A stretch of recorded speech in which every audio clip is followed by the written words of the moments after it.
Halo, saya Diadi Sriatna, NPM 1917051009 dari kelas A.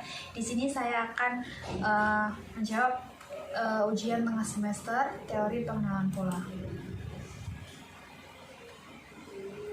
Yang pertama, apa beda antara linear classifier dan non-linear classifier? Dan yang kedua, jelaskan dan beri contoh cara kerjanya menggunakan data sederhana, teknik logistic regression, dan support vektor mesin atau SVM, dan jelaskan dan beri contoh cara kerja menggunakan data sederhana dengan teknik decision tree dan random forest.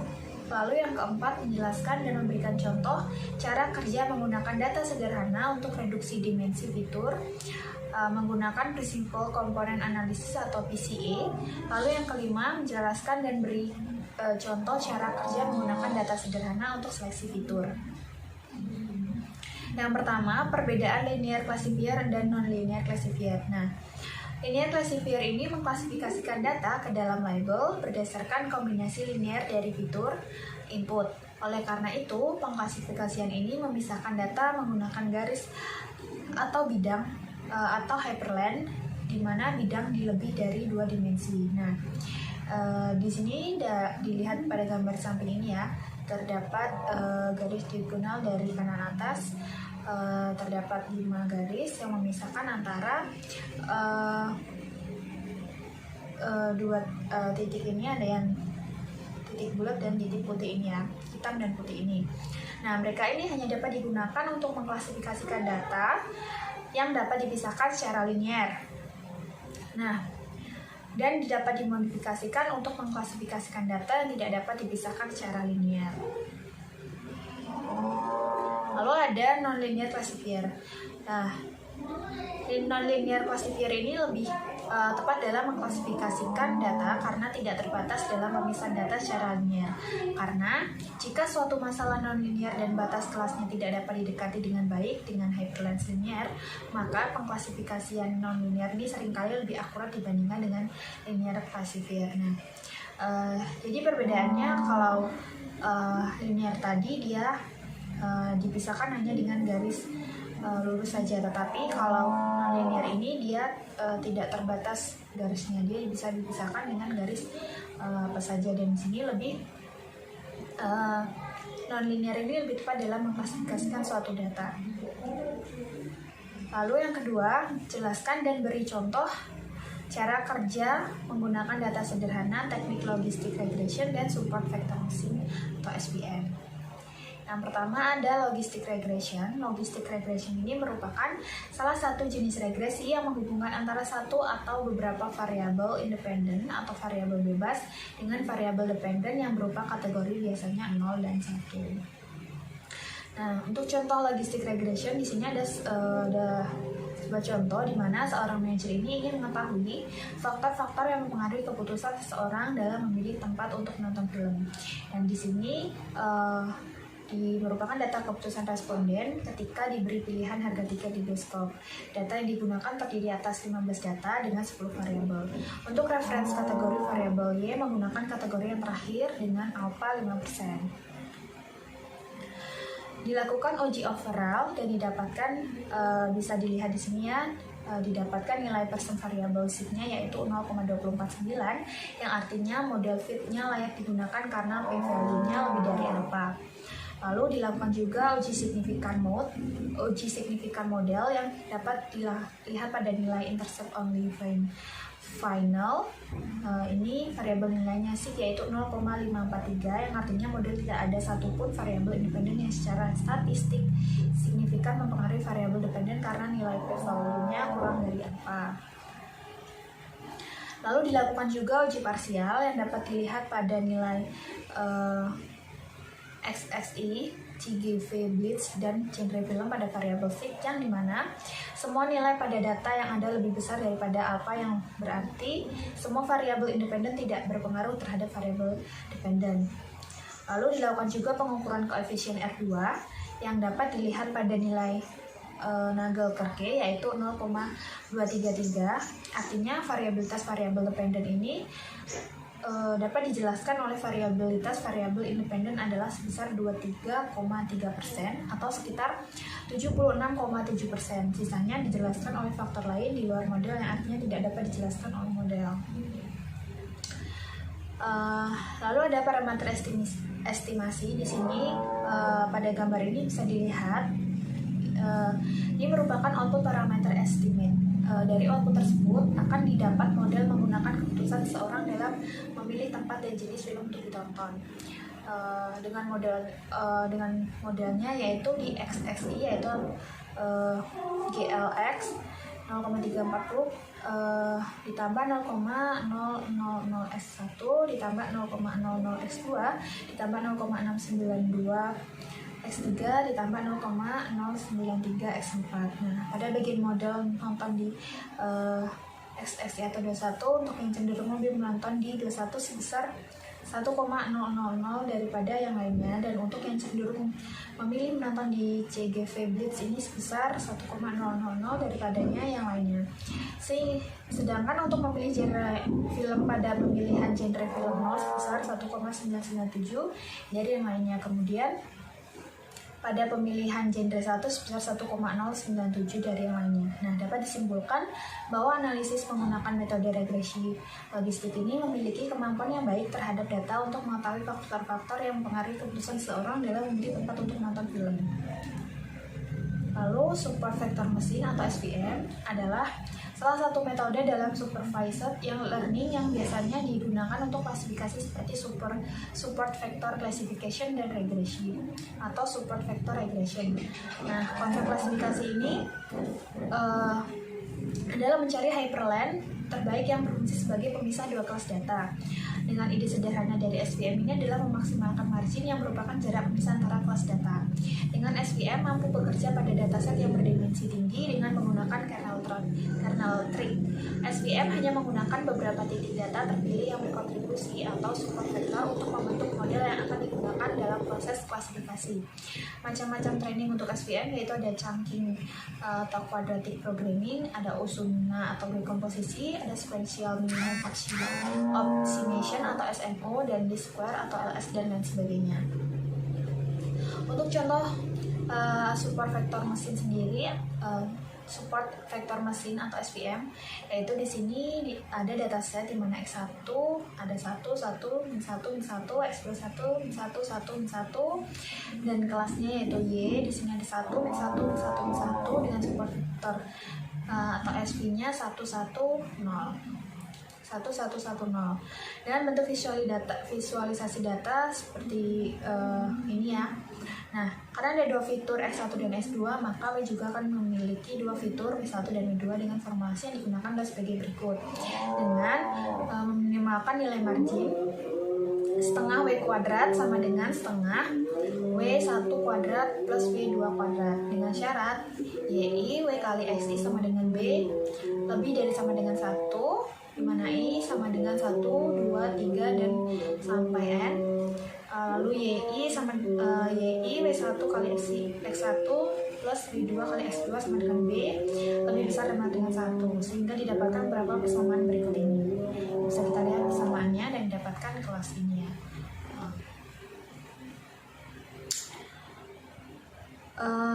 Setelah didapatkan beberapa persamaan berikut ini, lalu menjumlahkan persamaan 1 dan 2 didapatkan W2 sama dengan 1, menjumlahkan persamaan 1 dan 3 didapatkan W1 sama dengan 1, menjumlahkan persamaan 2 dan 3 didapatkan B sama dengan min 1, sehingga didapatkan persamaan hyperlink-nya yaitu X2 sama dengan 1 min X1.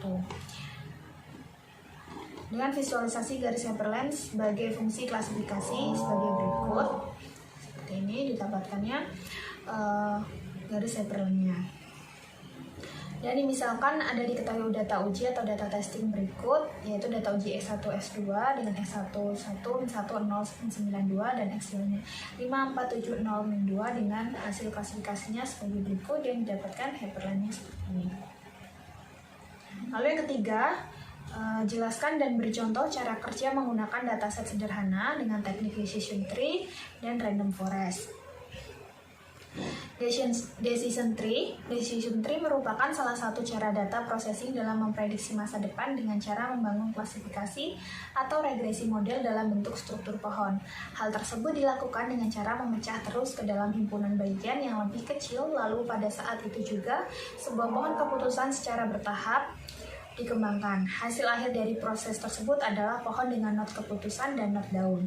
Decision tree ini juga berguna untuk dieksplorasi data, menemukan hubungan antara sejumlah calon variabel input dengan sebuah variabel target. Nah, di sini dalam sebuah decision tree dimulai dengan decision node atau yang disebut dengan root node. Lalu decision node ini mempunyai subtree dengan mempunyai leaf node. Nah, seperti halnya akar pohon ya konsepnya.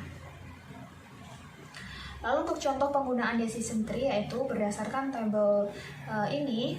Table dibuat keputusan untuk menentukan main tenis atau tidak dengan melihat keadaan outlook atau cuaca, itu ada temperatur, humidity, dan windy. Dengan perhitungan gain, yaitu di sini dengan S sama dengan himpunan, dengan A-nya atribut, di mana N adalah jumlah partisi atribut A, dengan SI adalah jumlah kasus pada partikel ke I, dan S adalah jumlah kasus dalam S. Dengan menghitung juga nilai entropinya, di mana S ini adalah himpunan kasus dengan entropi S, dan S adalah himpunan kasus, dan A ini adalah fitur, N ini adalah jumlah partisi S, lalu PI nya adalah proporsi dari SI terhadap S.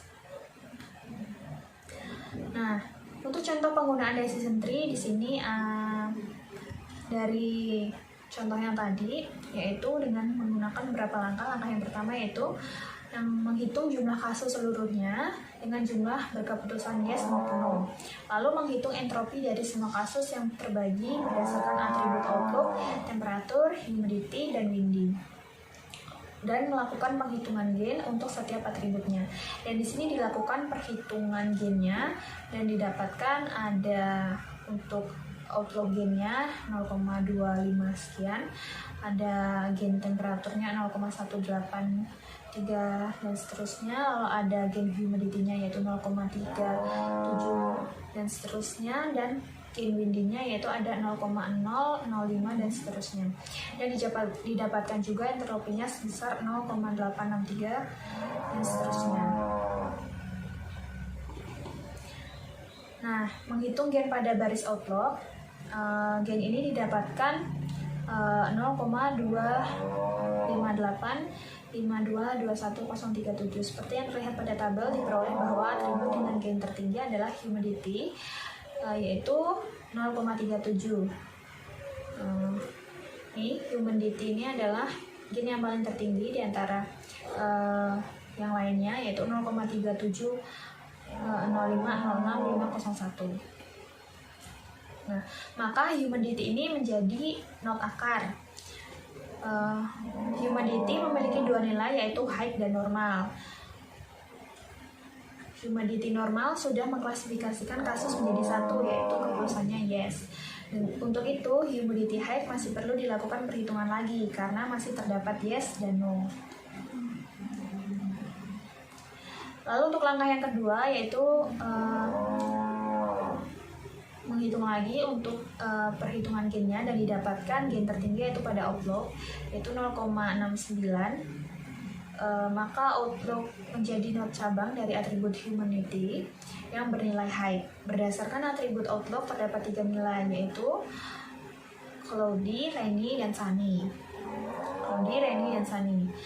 Karena cloudy pasti bernilai yes dan sunny pasti bernilai no, maka tidak perlu dilakukan perhitungan lagi. Sedangkan rainy bernilai yes dan no, maka masih perlu dilakukan perhitungan lagi. Nah, untuk langkah yang ketiga yaitu menghitung gain, yaitu dari yang tadi, variabel yang tadi, dan didapatkan gain tertinggi yaitu pada windy yaitu 1. Maka windy menjadi not cabang dari atribut humidity yang bernilai height dan outlook yang bernilai rainy. Berdasarkan atribut windy terdapat 2 nilai yaitu true, false. Terdapat nilai true, false. Karena true sudah terklasifikasi pasti bernilai 0 dan false pasti bernilai yes, maka tidak perlu dilakukan perhitungan lagi. Nah, selanjutnya random forest. Random forest adalah kombinasi dari masing-masing tree yang baik kemudian dikombinasikan ke dalam satu model. Random forest ini bergantung pada sebuah nilai vektor random dengan distribusi yang sama pada semua pohon yang masing-masing decision tree memiliki kedalaman yang maksimal. Metode ini merupakan metode pohon gabungan yang berasal dari metode classification and regression tree atau chart dan didasarkan pada teknik pohon keputusan atau decision tree, sehingga mampu mengatasi masalah non-linear dalam random forest. Banyak pohon ditumbuhkan sehingga terbentuk suatu hutan yang disebut atau forest. Nah, random forest ini memprediksi respon suatu amatan dengan cara menggabungkan atau aggregating hasil prediksi K pohon. Untuk masalah klasifikasi, pohon yang dibangun adalah pohon klasifikasi, sedangkan hasil prediksi random forest dipilih berdasarkan suara terbanyak, yaitu kategori atau kelas yang paling sering muncul sebagai hasil prediksi dari K pohon klasifikasi.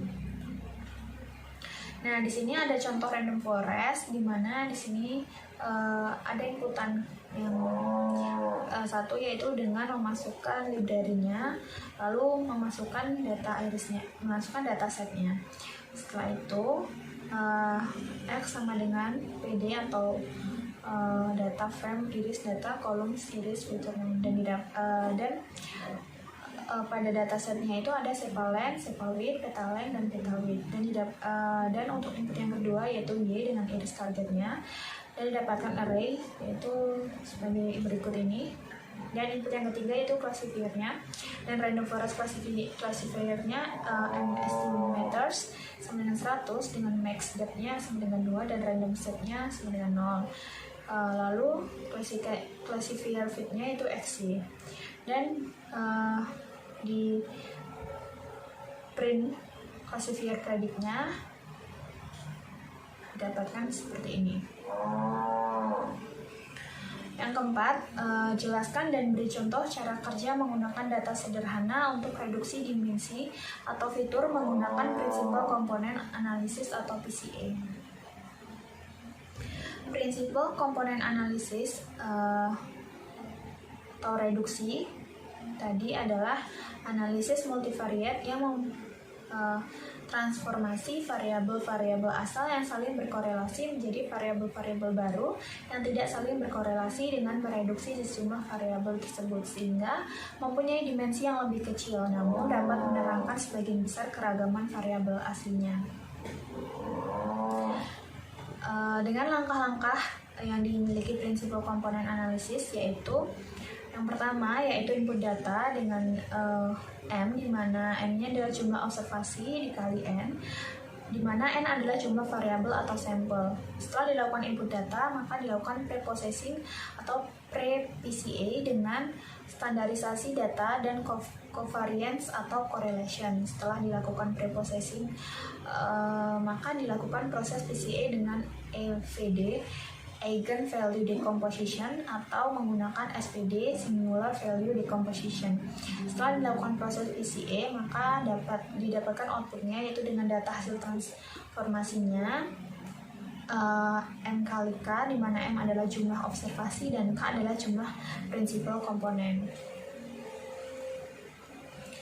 Nah, untuk contoh reduksi dimensi menggunakan prinsipal komponen analisis atau PCA ini adalah dengan contoh K sama dengan N dengan memperlihatkan reduksi dimensi yang menggunakan PCA sehingga informasi tersebut tidak akan hilang. Di mana di sini ada V1 dengan matriks 1, 0, 0, V2, 0, 1, 0, V3, 0, 0, 1 sebagai standar basisnya, dan XV ini adalah matriks dari ketiganya, yaitu 3V1 plus 3V2 plus 3V3. Lalu ada U1 di mana matriksnya ada 1, 0, 0, U2, 1, 1, 0, U3, 1, 1, 1 sebagai some other basis. Dan XU-nya yaitu dapatkan OU1 plus OU2 plus 3 OU3. Dengan TUS-nya XV sama dengan XU. Nah, di sini sebuah informasinya tidak berubah atau ini tetap informasinya tetap sama, sehingga PCA ini digunakan untuk sebuah informasi yang tidak akan hilang gitu dari informasi awalnya, seperti itu. Lalu yang kelima, jelaskan dan beri contoh cara kerja menggunakan data sederhana untuk seleksi fitur. Seleksi fitur atau fitur selection adalah suatu kegiatan yang umumnya bisa dilakukan secara preprocessing dan bertujuan untuk memilih fitur yang berpengaruh dan mengesampingkan fitur yang tidak berpengaruh dalam suatu kegiatan pemodelan atau penganalisisan data. Fitur dianggap relevan bila nilainya bervariasi secara sistematis dengan keanggotaan kategori. Algoritma seleksi fitur mempunyai peran kritis dalam banyak aplikasi machine learning atau SRM, data mining secara umum dan analisis genomik. Nah, di sini ada contoh fitur selection di mana ada sebuah dataset yang digunakan adalah 5 Indian diabetes dataset untuk membuat model prediksi apakah pasien menderita diabetes atau tidak. Berdasarkan pengukuran diagnostik tertentu, dataset ini terdiri dari 9 kolom dengan 8 kolom adalah fitur atau input variable dan 1 kolom adalah target. Nah, berikut ini adalah datanya, yaitu ini terdapat variabelnya itu ada diagnosis, glucose, blood pressure, skin thickness, insulin, BMI, diabetes pedigree function, age, dan outcome. Nah, kolom outcome adalah target prediksi yang memiliki 2 nilai, yaitu 0 untuk tidak menderita diabetes dan 1 untuk menderita diabetes. Nah, di sini akan mencari 4 fitur yang memiliki nilai paling tinggi menggunakan perhitungan chi-square.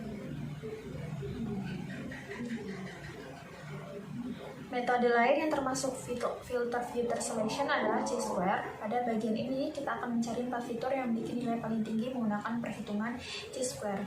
Sebelumnya kita memisahkan antara kolom fitur dan kolom target. Di sini dimana df fitur dan sama dengan df drop outcome 1, SR outcome sama dengan df outcome. Nah, berikutnya mencari 4 fitur yang memiliki nilai paling tinggi dengan from scalar, future selection import selection base, dan from scalar future selection import chi 2. Di sini dapat dilihat ya code-nya. Lalu df selected features merupakan fitur-fitur yang memiliki nilai tertinggi. Nah, ini code ini digunakan untuk melihat fitur-fitur yang tertinggi dan didapatkan glucose, insulin, BMI, dan age ini sebagai 4 fitur yang dinilai memiliki nilai tertinggi. Dan glucose, insulin, BMI dan age ini adalah nilai tertinggi, fitur dari nilai tertinggi. Nah, mungkin itu saja penjabaran dari saya. Bila ada kata-kata yang berkurang berkenan dan kurang tepat, saya mohon maaf dan saya ucapkan terima kasih.